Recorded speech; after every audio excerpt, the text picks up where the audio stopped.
आज का मनुष्य अपने आप को इस धरती का सर्वश्रेष्ठ जीव मानता है और ये सही भी है, क्योंकि जिस तरीके से मनुष्य ने अपने बौद्धिक और सामाजिक स्तर को विकसित किया है वो अपने आप में अनूठा है। लेकिन मनुष्य यहाँ तक पहुँचा कैसे? आखिर कैसे सही से ना चल सकने वाला आदि मानव आज का आधुनिक मानव कहलाने लगा? क्या यहाँ तक पहुँचना वाकई इतना आसान था? शायद नहीं। तभी तो यहाँ तक पहुँचने में मनुष्य को हजारों साल लग गए थे। यानी कहा जा सकता है कि वर्तमान समय में हम जिस प्रकार जिंदगी जीते हैं वो जिंदगी पूरी तरीके से अलग है जो मानव हजारों साल पहले जीता आया होगा।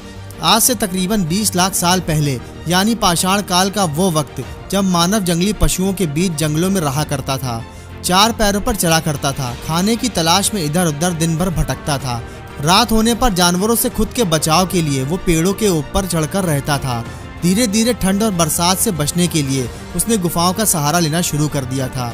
जैसे जैसे परिस्थितियां उत्पन्न होती गईं, मानव ने खुद को उसमें ढालना शुरू कर दिया था। संभव है कि जब मानव ने पेड़ों पर ऊंचाई पर लगे फलों को देखा होगा, तब उसको तोड़ने के लिए वो अपने शरीर को बैलेंस करते हुए 4 पैरों की जगह 2 पैरों का उपयोग करने लगा होगा, जिससे उसके हाथ स्वतंत्र हो गए।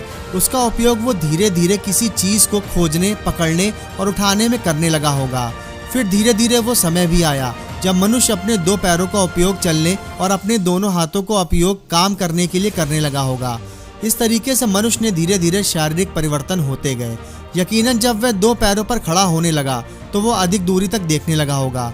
वो आसपास की चीजों को देखने के लिए पूरे शरीर को घुमाने की बजाय सिर्फ गर्दन का उपयोग करने लगा होगा। वो अपने हाथों का उपयोग पेड़ों की टहनियों को पकड़ने, फल तोड़ने, खाना लाने, खाना खाने के लिए करने लगा होगा। यानी जाहिर सी बात है कि जब शारीरिक परिवर्तन हुआ होगा तो मानव की सोचने की शक्ति का भी तेजी से विकास हुआ होगा। लगातार होने वाले परिवर्तन की वजह से अब मनुष्य अपने मूलभूत आवश्यकताओं जैसे भोजन, आवास और सुरक्षा के बारे में सोचने लगा होगा। भोजन की तलाश में घूमते रहने के साथ साथ वो भोजन इकट्ठा करने लगा होगा और जंगल में जानवरों से बचाव करने के लिए वो औजारों का निर्माण करने लगा होगा। वैसे आदि मानव से आधुनिक मानव बनने में औजारों का बहुत बड़ा योगदान रहा है। औजारों के दम पर ही मनुष्य ने शिकार करना शुरू कर दिया था और औजारे से औजार बनाना भी सीख लिया था। और सबसे महत्वपूर्ण, अपने से ज्यादा ताकतवर जंगली जानवरों से खुद का बचाव करना सीख गया होगा। अगर मनुष्य खुद का बचाव नहीं कर पाता तो उसका हजारों सालों से इस धरती पर टिके रहना असंभव था। आपकी जानकारी के लिए बता दें कि सबसे पहले मानव ने लकड़ी के हथियार बनाए। वो समय के साथ साथ थोड़ा विकसित हुआ तो उसे ये लगने लगा कि ये लकड़ी की हथियार इतने कारगर नहीं है, जिसके बाद उसका ध्यान पत्थरों के हथियार बनाने की तरफ लगभग 2.6 लाख वर्ष पहले इथियोपिया में मनुष्य ने अपने पहली बार पत्थर के औजार का निर्माण करना शुरू कर दिया था। पत्थर से औजार बनाने की उनकी जिज्ञासा ने माइक्रोलिथ नामक जबरदस्त और क्रांतिकारी औजारों को जन्म दिया होगा। माइक्रोलिथ आमतौर पर एक चमकदार पत्थर से तैयार किया गया एक छोटा लेकिन धारदार हथियार होता है। ये 1 सेंटीमीटर लंबा और आधा सेंटीमीटर चौड़ा होता था। इस औजार को आज से लगभग 35,000 से 30,000 साल पहले यूरोप, अफ्रीका, एशिया और ऑस्ट्रेलिया में हमारे पूर्वज मनुष्य द्वारा तैयार किया गया था। माइक्रोलिथ औजारों का उपयोग भाले के सिरे और तीर के नुकीले सिरों को बनाने में किया जाता था।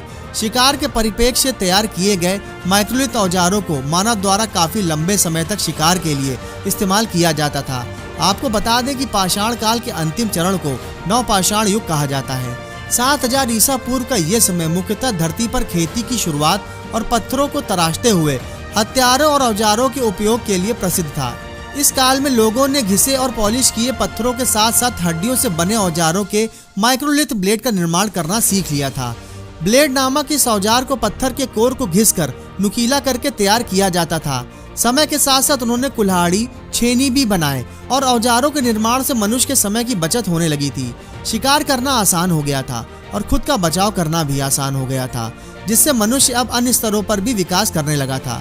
नवपाषाण युग आते आते आदि मानव ने पशुपालन और खेती करने के प्रारंभिक तरीकों को खोज लिया था। अब वो ये भी जान गए थे कि शिकार के साथ साथ पशुपालन उसके लिए महत्वपूर्ण है।